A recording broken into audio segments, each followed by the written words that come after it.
Magandang hapon po sa ating lahat. Sasama-sama nating pagdiriwang ng banal na Eucharistia. Isama po natin sa ating mga panalangin ang mga sumusunod. Pasasalamat ni na Mr. and Mrs. Rainier and Marites Canto and family, Maris Bernardo and family, John Paul and Eileen Pascual and family, Rocco and Angelica Montalban and family, Brian and Lyle Montalban and family, Zenon and May Dasilio, Kapitan Leslie Ocampo and family, De La Paz family, Ira Nicole Mempin, Rodel and Inday Montalban, Michael and Stella Gadi and family, Crisanto and Alice Alcantara and family, Dolores and Crispo Lomariano, Aida Mendoza, Virgilio de la Cruz, Monica Reyes and family. Para po sa nagdiriwang ng kaarawan, Carmelita Mimi Lumabas. Para sa mga kaluluwa ng ating mga kapatid na yumao, Flaviana Nanaake, Eliseo, Maria, Romeo, Julieta, Catalina, Pablo, Beatriz, Portia, Antonio, Olympia, Ricardo, Armando Sr., Socorro, Joel, William, Petronila, at para sa lahat ng mga kaluluwa sa purgatorio. Ika-1 ng Disyembre, unang linggo sa panahon ng pagdating ng Panginoon, pandaigdig ng Araw ng mga May Kapansanan at National AIDS Sunday. Maging handa kayo sa lahat ng oras. Tumayo tayo ng may matibay na pag-asa sa gitna ng mga pagsubok, magbantay at manalangin. Sa liturhiya, ang panahon ng pagdating ng Panginoon o Adbyento ang pasimula ng pag-inog ng taon ng liturhiya. Sa taon ka, inilalahad sa atin para pagnilayan ang mabuting balita ayon kay San Lucas. Itinuturo ng simbahan, nakalulugod na marinig ang nagbibigay lakas na pananalita ng Panginoon. Tumayo ng tuwid at itaas ang ating mga ulo, sapagkat sa mga sandali na tila baga ang lahat ay maglalaho, ang Panginoon ay darating para iligtas tayo. Tumayo kayo ng may matibay na pag-asa sa gitna ng mga hilahil at pagsubok. Magsitayo po ang lahat.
Sa ngalan ng Ama at ng Anak at ng Espiritu Santo. Amen.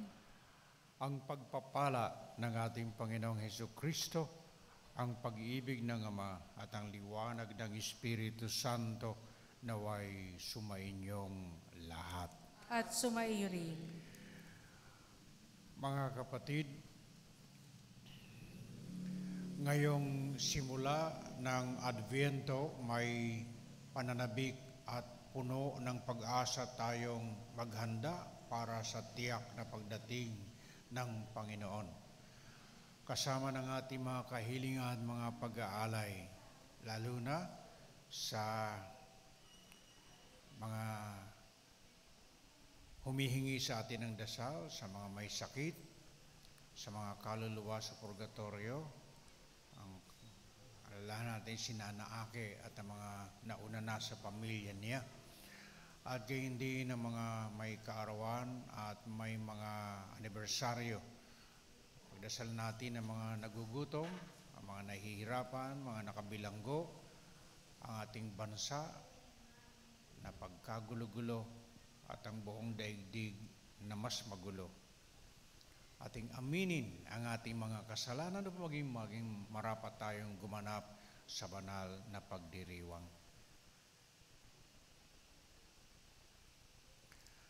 Panginoong Jesus, naparito ka upang tipunin ang mga bansa sa kapayapaan ng iyong kaharian. Panginoon, kaawaan mo kami. Panginoon, kaawaan mo kami. Jesucristo, dumarating ka sa salita at sakramento upang biyayaan kami ng kabanalan. Kristo, kaawaan mo kami. Kristo, kaawaan mo kami. Panginoong Jesus, ikaw ay babalik sa wakas ng panahon upang iligtas ang iyong bayan. Panginoon, kaawaan mo kami. Panginoon, kaawaan mo kami. Kaawaan tayo ng makapangyarihang Diyos, patawarin tayo sa ating mga kasalanan at patnubayan tayo sa buhay na walang hanggan. Amen. Manalangin tayo. Ama naming makapangyarihan, bigyan mo kami ng paninindigang tumahak sa landas ng kabutihan. Sa pagdating ni Kristo, makasalubong nawa kaming may mabubuting gawa upang kapiling niya sa gawing kanan. Kami ay makapisan sa iyong pinaghaharian. Sa pamamagitan niya kasama ng Espiritu Santo, magpasawalang hanggan. Amen. Magsaipo po tayo at makinig sa salita ng Diyos.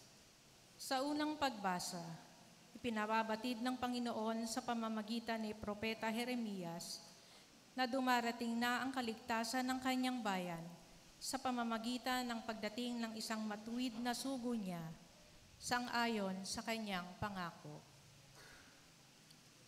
Ang salita ng Diyos mula sa aklat ni Propeta Jeremias. Sinabi pa ng Panginoon, dumarating na ang araw na tutuparin ko ang aking pangako sa Israel at sa Huda. At sa panahong iyon, pasisibulin ko ang matuwid na sanga ni David. Paiiralin niya ang katarungan at ang katwiran sa buong lupain. Sa mga araw ring iyon, maliligtas ang mga taga-Huda at mapayapang mamumuhay ang mga taga-Jerusalem. At sila'y tatawagin sa pangalang ito, ang Panginoon, ang ating katuwiran. Ang salita ng Diyos. Salamat sa Diyos. Sa iyo ako'y tumatawag, Poong Diyos na nagliligtas.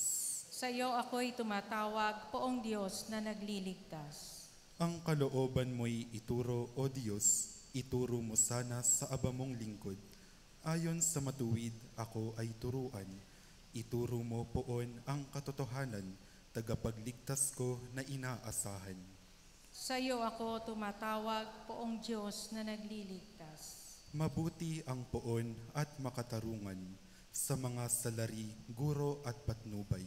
Sa mababang loob, siya yaong gabay at nagtuturo ng kanyang kalooban. Sa iyo ako'y tumatawag, Poong Diyos na nagliligtas. Tapat ang pag-ibig, siyang umaakay, sa tumatalima sa utos at tipan. Sa tumatalima, siya'y kaibigan at tagapagturo ng tipan niyang banal. Sa iyo ako'y tumatawag, Poong Diyos na nagliligtas. Sa ikalawang pagbasa, inaanyayahan ni San Pablo ang mga taga-Tesalonika na pagbutihin ang pamumuhay ayon sa natutunan sa kanila. Taglay ang panalangin pag-alabi ng Panginoon ang kanilang pag-ibig sa lahat ng tao.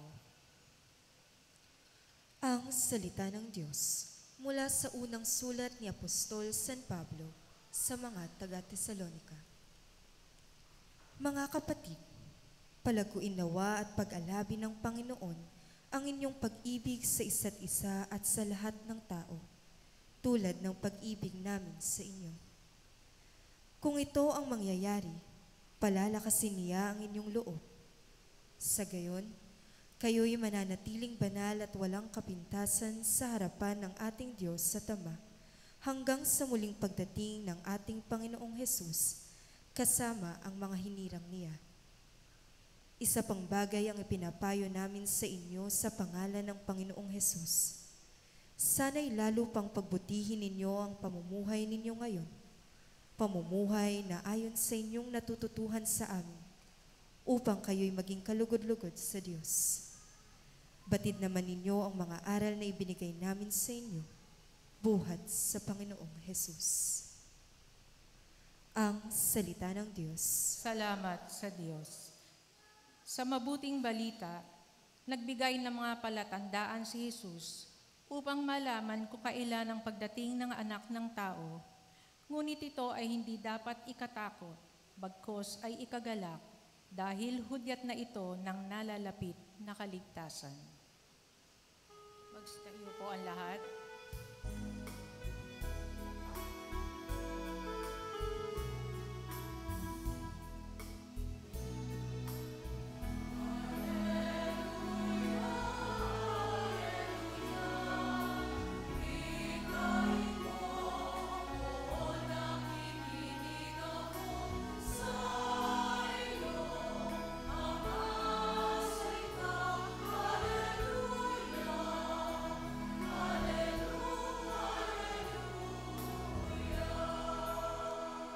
Pag-ibig mo'y ipakita, lingapin kami tuwina, iligtas kami sa dusa.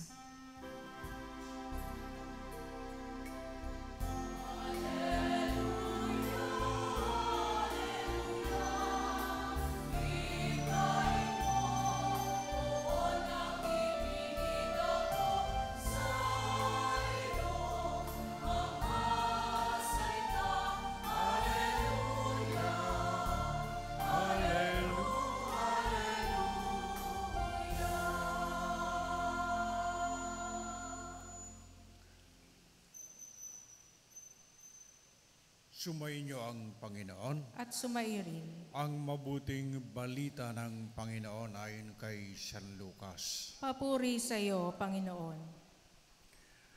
Noong panahong iyon, sinabi ni Jesus sa kanyang mga alagad, magkakaroon ng mga tanda sa araw, sa buwan at sa mga bituin. Sa lupa, ang mga bansa ay masisindak at malilito dahil sa ugong at mga daluyong ng dagat. Ang mga tao'y hihimatayin sa takot dahil sa pag-iisip sa mga sakunang darating sa sanlibutan, sapagkat mayayanig at mawawala sa kani-kanilang landas ang mga planeta at iba pang katulad nito na nasa kalawakan. Sa panahong iyon, ang anak ng tao'y makikita nilang dumarating na nasa alapaap, may dakilang kapangyarihan at malaking karangalan. Kapag nagsimula ng mangyari ang mga bagay na ito, mag-alala kayo sapagkat malapit na ang pagliligtas sa inyo. Mag-ingat kayo na huwag magumon sa katakawan at paglalasing at mabuhos ang inyong isip sa mga intindihin sa buhay na ito. Baka abutan kayo ng araw na iyon na hindi handa, sapagkat darating iyon ang di inaasahan ng tao sa buong daigdig. Kaya't maging handa kayo sa lahat ng oras. Lagi ninyong idalangin na magkaroon kayo ng lakas upang makaligtas sa lahat ng mangyayaring ito at makaharap sa anak ng tao. Ang mabuting balita ng Panginoon. Pinupuri ka namin, Panginoong Hesukristo. Magsiipo po tayo.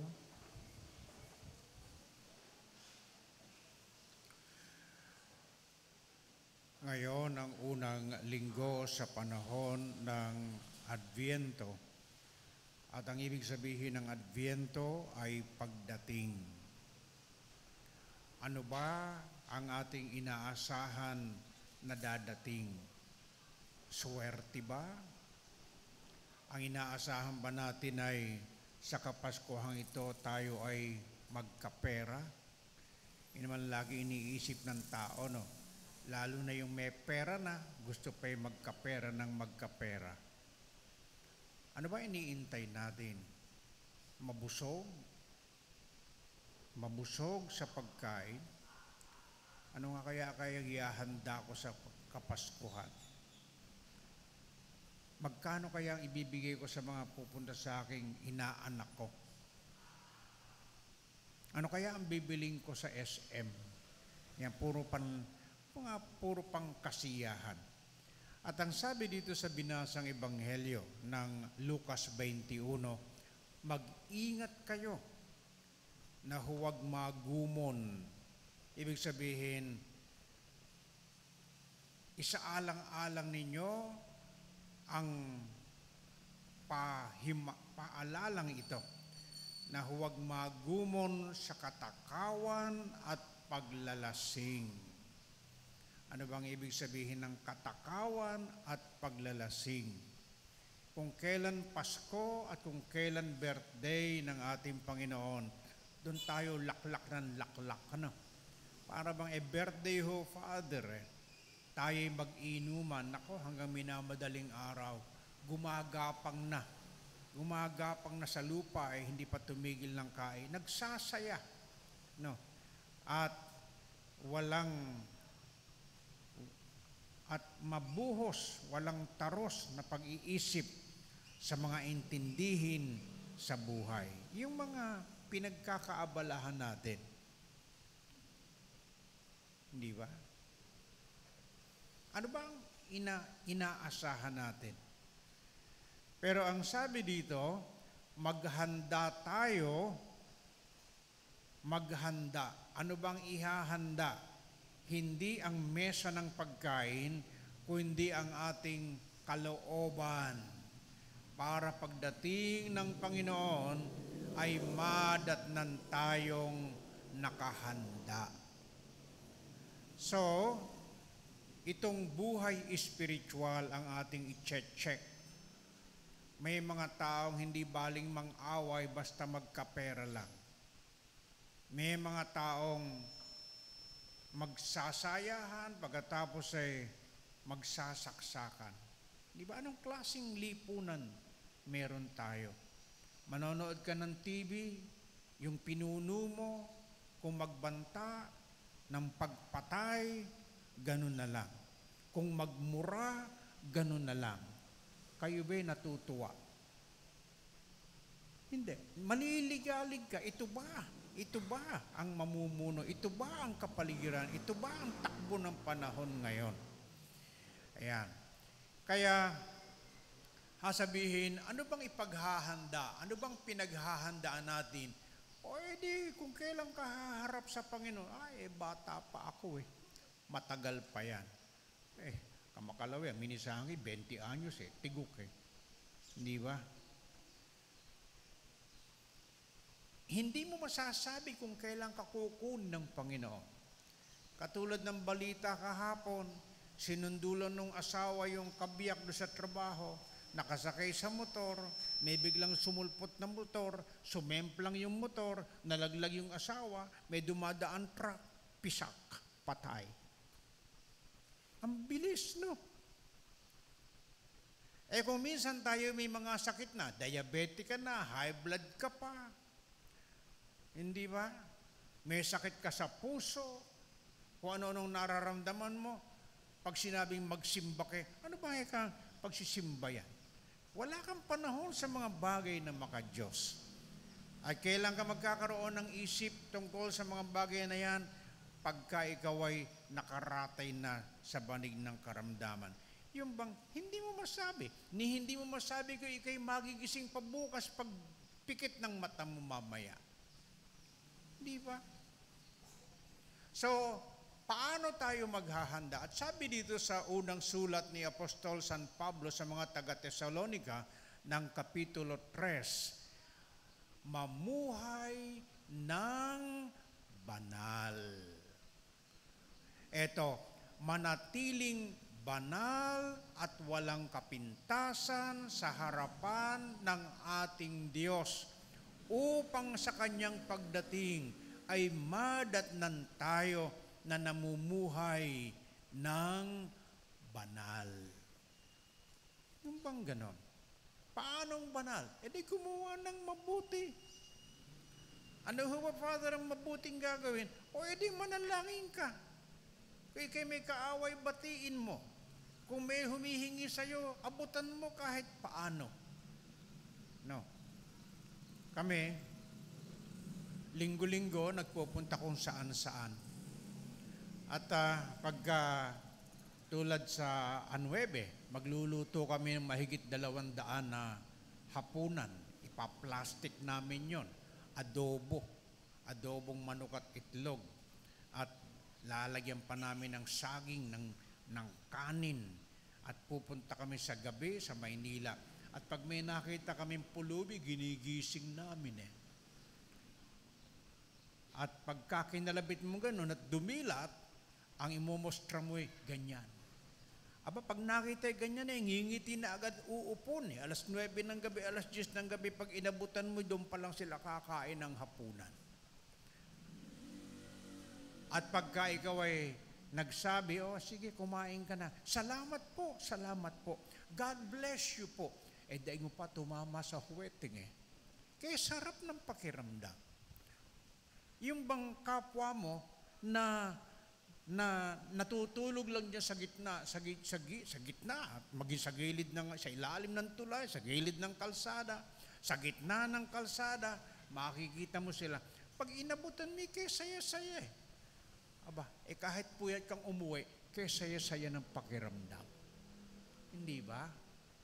Kung minsan tayo, may biyaya tayong tinatanggap, nagdadamot pa. Akala natin yung tinanggap nating biyaya ay para sa atin lang at bahala na yung tao kung meron silang kainin sa gabing ito o wala. Problema nila yan. Aba, hindi ganun ang Kristiyano. Kung ikaw ay may loob sa Diyos, matuto kang makiramdam doon sa mga taong walang-wala. At yan ang gusto ng Panginoon. Bakit natin ito ginagawa? Sapagkat yung Adbyento ay hindi lamang pagdating ng Panginoon sa wakas ng panahon na maglilindol, magkakabaha, magkakatuyot, magkakaroon ng digmaan. Hindi lang yan. Hindi yan ang pagdating ng Panginoon. Kundi ang pagdating ng Panginoon ay araw-araw. Pag nagbati ang mag-asawa, dumating ang Panginoon. Pag ang anak ay sumusunod sa magulang at iniiwas ang bisyo, iniiwasan ang gumawa ng masama, dumating na ang Panginoon. Pagka sinabi ng magulang o mga anak, sisimba tayo ngayon ay linggo, dumating na ang Panginoon. Pag ang isang makasalanan ay nagsisi at humingi ng tawad sa kanyang mga mahal sa buhay, dumating na ang Panginoon. At araw-araw, bawat sandali, dumarating ang Panginoon sa ating buhay.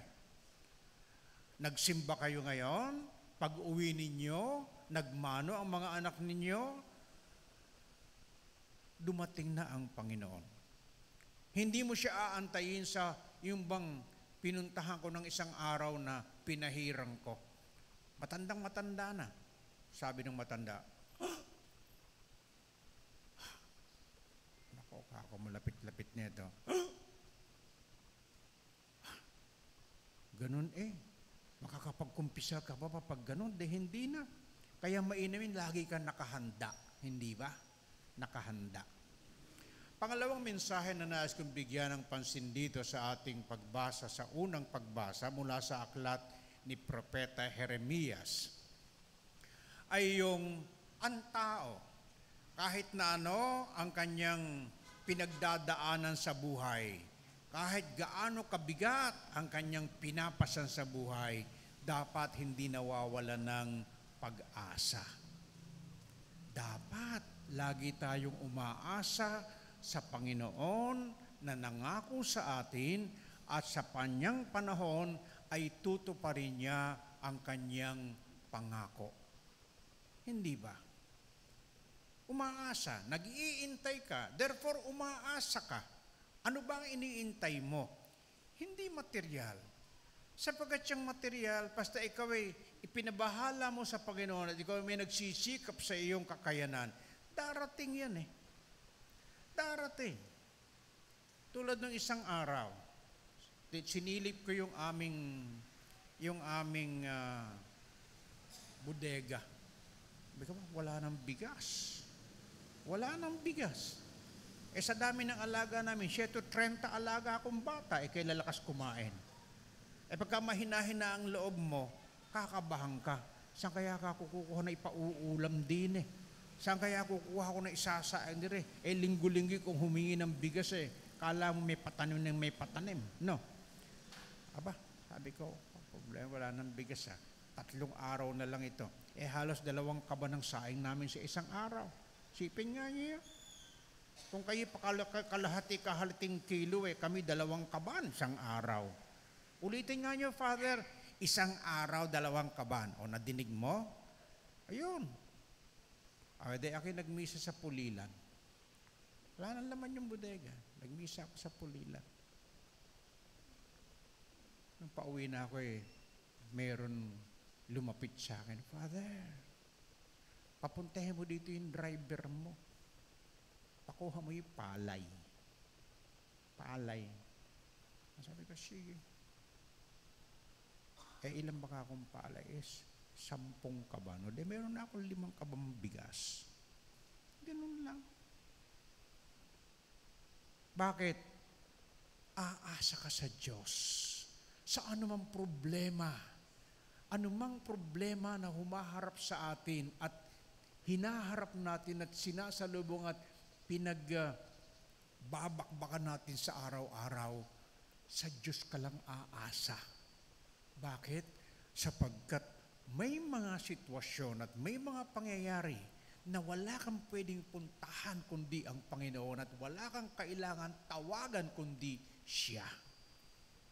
Hindi ba? Kahapon may kausap ako yung kanyang nanay may sakit. Meron na din bang dito na kumakain at meron pa dito at dito humihinga. 88 na. 88 years old na. Pagtapos, meron siyang Padre Pio, na litrato. Yung nanay niya hindi na dumidilat, hindi na nakakausap, hindi na ngumunguya. Mamamatay na. 88 years old. Nagdibusyon siya sa Padre Pio. Aba?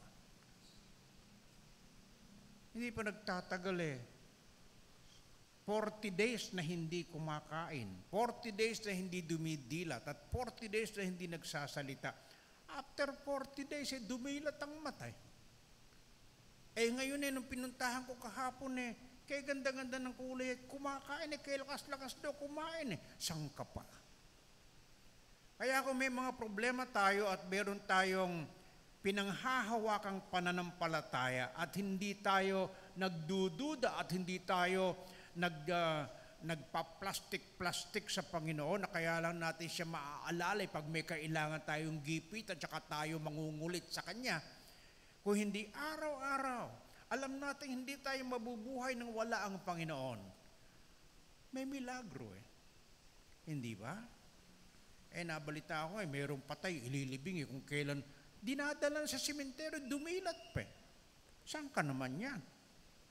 Walang hindi mapangyayari ang Diyos. Ano ba ang problema natin? At lahat naman tayo merong dinadaan ng problema. Ano ba ang problema nyo? Pera? Walang kwenta yan. Asawa? Ano ang problema mo dyan? Pabahala mo sa Panginoon. Ano ba ang problema mo? Sino ba ang problema mo? Anak mo? Kapitbahay mo? Sakit mo? Bakit Father? Pagka ikaw ay nagdasal sa Panginoon, huwag niyo sasabihin, Father, mamamatay na yata ako. Bakit? Sa dami ng gamot na ininom, hindi na yata ako gagaling. Di ka na inom ng gamot, di ka na pala gagaling Di ba mga ganun? Hindi na po magbabago yung asawa ko. Di ko na ipagdasal, hindi na pala magbabago Yung anak ko po, Hindi na yata makatatapos. Wala ho kaming pera. Di mo nang pag-aralan, hindi pala makatatapos eh. Pero titignan nyo, pagka umasa kayo sa Panginoon, walang imposible. Lahat, as in lahat. Kahit na sabihin yung wala na hong pag-asa, mamamatay na po. Hindi po makatatapos, hindi po dadating, hindi po babait, hindi po hihingi ng tawad. Asahan ninyo, pag iniasa nyo sa Panginoon, mangyayari. Sapagat ang Panginoon, para sa Kanya, ang lahat ay para mapalapit tayo sa Kanya at sumampalataya. Amen? Kaya sa Kanyang pagdating nitong Kapaskuhan, hindi siya dadating. Siya'y nasa piling na natin. Well, ano po yung dadating? Pag namatay kayo, tapos na. Hanggang doon na lang. Pero habang ikaw ay buhay, gumawa ka ng mabuti bilang pasasalamat sa Panginoon. Sapagkat iyang ginagampanan natin ay hindi natin ginagawa dahil kailangan ng Panginoon. Ginagawa natin ang dapat nating gawin. Sapagkat para ito sa ating sariling kabutihan at kaligtasan. Ganon yun. So, walang ibang lugar na dadatnan ng Panginoon kundi ang ating puso at ang ating tahanan. Nagsisimba nga kayo. Hindi naman kayo nag-uusap. O nagsisimba nga kayo, nagdarasal kayo. Gumagawa naman tayo ng kasalanan.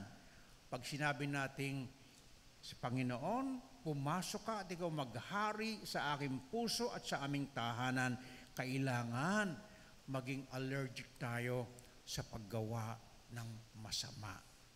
Iwasan natin at gumawa ng mabuti sa kapwa. Amen? Kaya itong pagnobena dito, napakaganda. Bakit? Itong chapel na ito, sinisigurado kung kaya naman kayo pumupunta dito, either tumanggap na kayo ng biyaya o may hinihingi kayong biyaya na nagpapalakas ng inyong loob at alam ninyong hindi kayo pahihindian ng Panginoon. Hindi ba? Basta iasa lang sa Kanya. Amen? Ganoon. Kaya, ang aking anak mahigit ng 130 tatlong lugar yan. Linggo-linggo yan. Kung makahingi ng pera, no? Babao, nag-aaral, yung iba nagtatrabaho. Pagka ang Panginoon ay nagpadala pa ng ibang bata at may padating pa kaming 3 siguro, okay lang ako. Hindi ko naman sinasabi sa kanyang Panginoon na hindi ko na kayang pakainin. Siya magpapadala ng pagkain. Siya magpapatino. Siya magpapabait. Siya maglalayo sa masama. Basta gabi-gabi, kayong mga magulang, ikokonsakra ninyo ang inyong mga anak, ang inyong pamilya. Panginoon, bahala na po kayo sa amin. Amen? God bless you. Dasalin natin ang sumasampalataya. Sumasampalataya ako sa Diyos, amang makapangyarihan sa lahat, na may gawa ng langit at lupa. Sumasampalataya ako kay Jesu Kristo, anak ng Diyos, Panginoon nating lahat, nagkatawang tao sa lalang ng Espiritu Santo, ipinanganak ni Santa Mariang Birhen, pinagpakasakit ni Poncio Pilato, ipinako sa krus, namatay, inilibing, nanako sa kinaroroonan ng mga yumao, na may katlong araw na buhay na maguli, umakyat sa langit, naluklok sa kanan ng Diyos sa makapangyarihan sa lahat. Doon nagmumulang paririto kung sa nangabubuhay at nangamatay na tao. Sumasampalataya naman ako sa Diyos Espiritu Santo, sa banal na simbahang katolika, sa kasamahan ng mga banal, sa kapatawaran ng mga kasalanan, sa pagkabuhay na maguli ng nangamatay na tao, at sa buhay na walang hanggan. Amen. Panalangin ng bayan. Naparito si Kristo upang tayo ay iligtas at nangako na babalik muli sa wakas ng panahon. Manalangin tayo na parating maging handa na tanggapin siya. Ating sambitin, halina, Jesus, halina. Halina, Jesus, halina.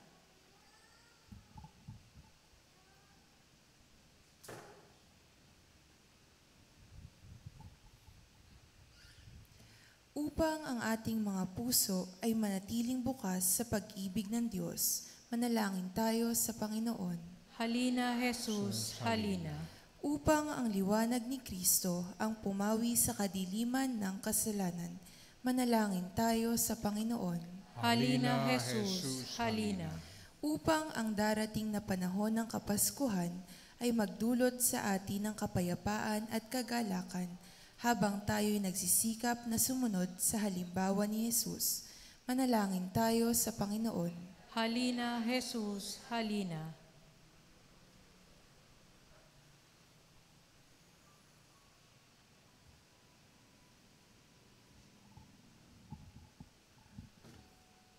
Amang mapagmahal, pinupuri ka namin sa pamamagitan ng iyong anak na si Hesus Kristo.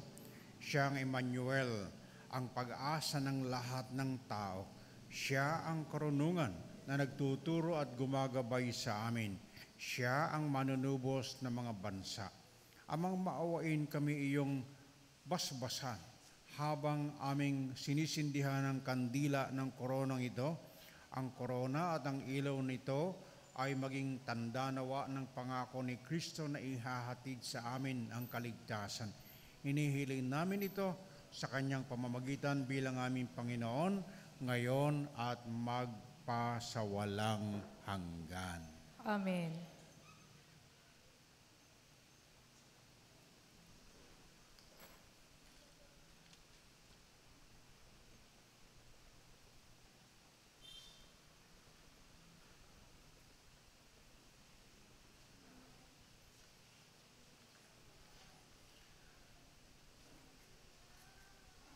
Panginoong Jesucristo, ikaw ang liwanag ng mundo. Ang iyong aral at halimbawa ay patnubay sa paglalakbay sa buhay na ito. Liwanagan mo ang aming isipan at papag-alabi ng aming mga puso sa pananampalataya at pag-ibig sa iyo. Ikaw na nabubuhay at naghahari kasama ng Ama at ng Espiritu Santo, magpasawalang hanggan. Amen. Magsipo na po tayo at makiisa sa pag-aalay.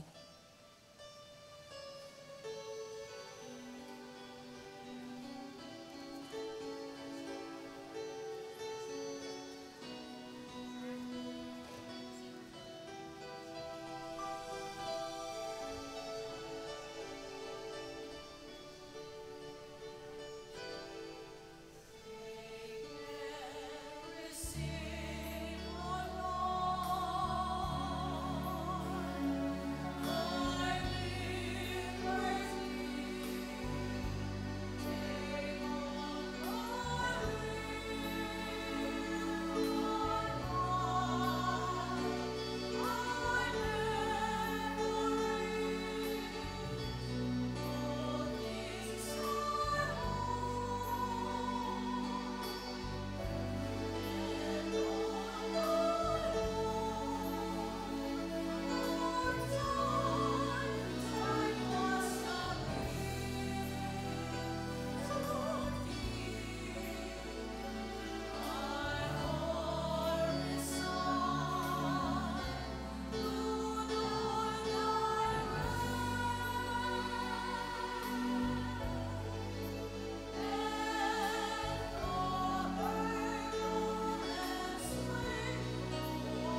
Tumayo po ang lahat.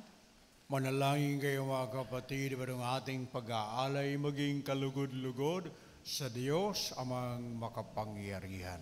Tanggapin nawa ng Panginoon itong pagkahain sa aming angkay, sa kapurihan niya at karangalan, sa ating kapakinabangan at sa buong sambayan niyang banal. Ama naming lumikha, tanggapin mo ang aming mga alay na ikaw din na nagbigay. Magdulot nawa ito ng gantimpalang kaligtasan na ngayon paman ay amin ang pinakikinabangan sa pamamagitan ng Heso Kristo kasama ng Espiritu Santo magpasawalang hanggan. Amen. Sumainyo ang Panginoon. At sumayo rin. Itaas sa Diyos ang inyong puso at diwa. Itinaas na namin sa Panginoon. Pasalamatan natin ang Panginoong ating Diyos. Marapat na siya ay pasalamatan. Ama naming makapangyarihan, tunay nga marapat na ikayaming pasalamatan sa pamamagitan ng Heso Kristo naming Panginoon. Siya isinugo mo upang matupad ang iyong magandang balak para sa lahat. Hindi niya ikinahiyang mamuhay ng mahirap upang mapakisamahan niya kaming matapat. Siya naging hindi na iba sa amin upang maitampok niya kami sa iyong piling. Sa kanyang lantarang muling pagdating, ang pakikisama niya ay puspusang magnining at ang pangako niyang kapanapanabik ay naasahan naming lubos na makakamit. Kaya kaysa ng mga anghel na nagsisiawit ng papuri sa walang humpay sa kalangitan, kami nagbubunyi sa iyong kadakilaan.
Magsiluhod po ang lahat. Ama naming banal, ikaw ang bukalan tanang kabanalan, kaya't sa pamamagitan ng iyong Espiritu, kayo ng banal ang mga kaloob na ito ang para sa amin ay maging katawan at dugo ng aming Panginoong Heso Kristo. Bago niya pinagtiis ang kusang loob, maging handog, hinawakan niya ang tinapay. Pinasalamatan ka niya. Pinaghati-hati niya yon, iniabot sa kanyang mga alagad at sinabi, tanggapin ninyong lahat ito at kanin. Ito ang aking katawan na ihahandog para sa inyo.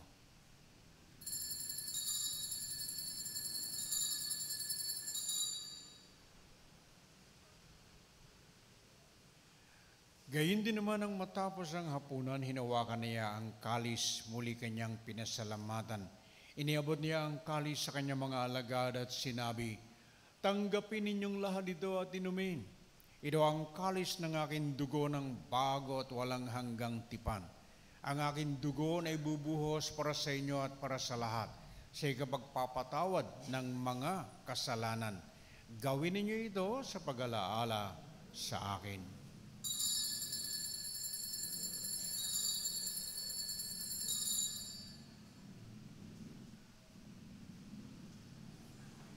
Tumayo po ang Ipagbunyi lahat. natin ang misteryo ng pananampalataya.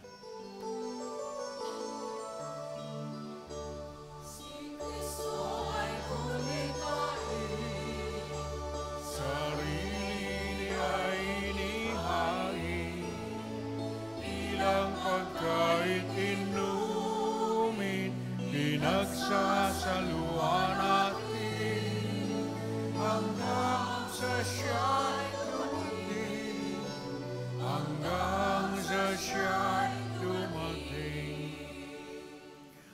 Ama, ginagawa namin ngayon ang pag-alaala sa pagkamatay at muling pagkabuhay na iyong anak. Kaya iniaalay namin sa iyo ang tinapay na nagbibigay buhay at ang kalis na nagkakaloob ng kaligtasan. Kami nagpapasalamat dahil kami yung minarapat na tumayo sa harap mo para maglingkod sa iyo. Isinasamo namin na kami magsasalo-salo sa katawan at dugo ni Kristo ay mabuklod sa pagkakaisa sa pamamagitan ng Espiritu Santo. Ama, alingapin mo ang simbahang laganap sa buong daigdig. Puspusin mo kami sa pag-ibig. Kaisa ni Francisco naming Papa at ni Dennis naming Obispo at ng Tanang Kaparian. Alalahanin mo rin ang mga kapatid namin na himlay na may pag-aasang sila'y muling mabubuhay, gayon din ang lahat ng mga pumanaw. Kaawaan mo sila at patuloyin sa iyong kaliwanagan. Kaawaan mo at pagindapahan kaming lahat na makasalo sa iyong buhay na walang wakas. Kaisa ng mahal na Birheng Maria na ina ng Diyos, kaisa ni San Jose na kanyang esposo, kaisa ng mga apostol at lahat ng mga banal na namuhay dito sa daigdig ng kalugod-lugod sa iyo, may pagdiwang nawa namin ang pagpupuri sa ikararangal mo sa pamamagitan ng iyong anak na aming Panginoong Hesukristo. Sa pamamagitan ni Kristo kasama niya at sa Kanya, ang lahat ng parangal at papuri ay sa iyo, Diyos sa makapangyarihan, kasama ng Espiritu Santo, magpasawalang hanggan.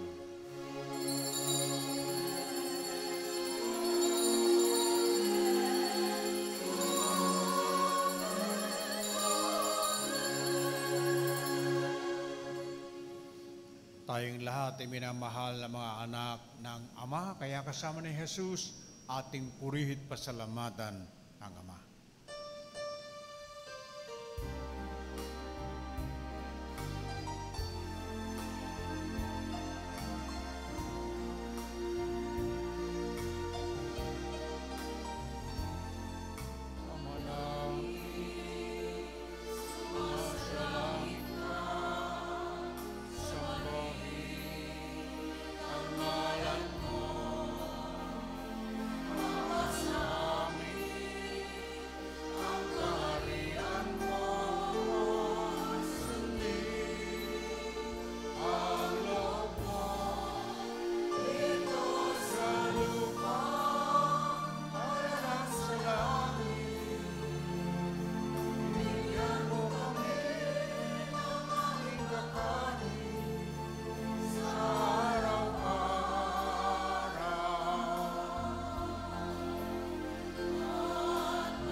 Inihilin namin yadya kami sa lahat ng masama, paglooban ng kapayapaan araw-araw, iligtas sa kasalanan at ilayo sa lahat ng kapahamakan.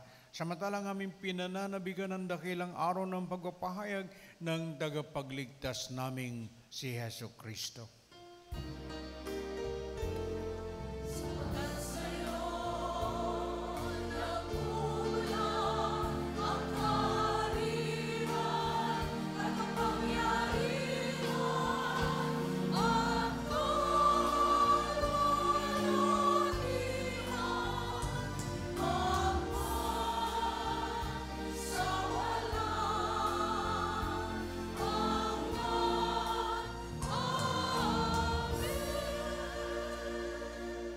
Panginoong Jesucristo, sinabi mo sa iyong mga apostol, kapayapaan ang iniiwan ko sa inyo. Ang aking kapayapaan ang ibinibigay ko sa inyo. Tunghayan mo ang aming pananampalataya at huwag ang aming pagkakasala. Pagkaloob mo kami ng kapayapaan at pagkakaisayan sa iyong kalooban, kasama ng Espiritu Santo, magpasawalang hanggan. Amen. Ang kapayapaan ng Panginoon ay laging sumainyo. At sumaiyo rin. Ibahagi ninyo ang kapayapaan ng Panginoon sa isa't isa. Sumainyo ang kapayapaan ng Panginoon.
Magsiluhod po tayo. Mga kapatid, narito si Kristo, ang handog ng pag-ibig ng Ama para sa kaligtasan ng sanlibutan. Papapala ng inaanyahan na ikibahagi sa handaan ng Panginoon. Panginoon, hindi ako dapat na magpatuloy sa iyo, ngunit sa isang salita mo lamang ay gagaling na ako.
Sumayo po ang lahat.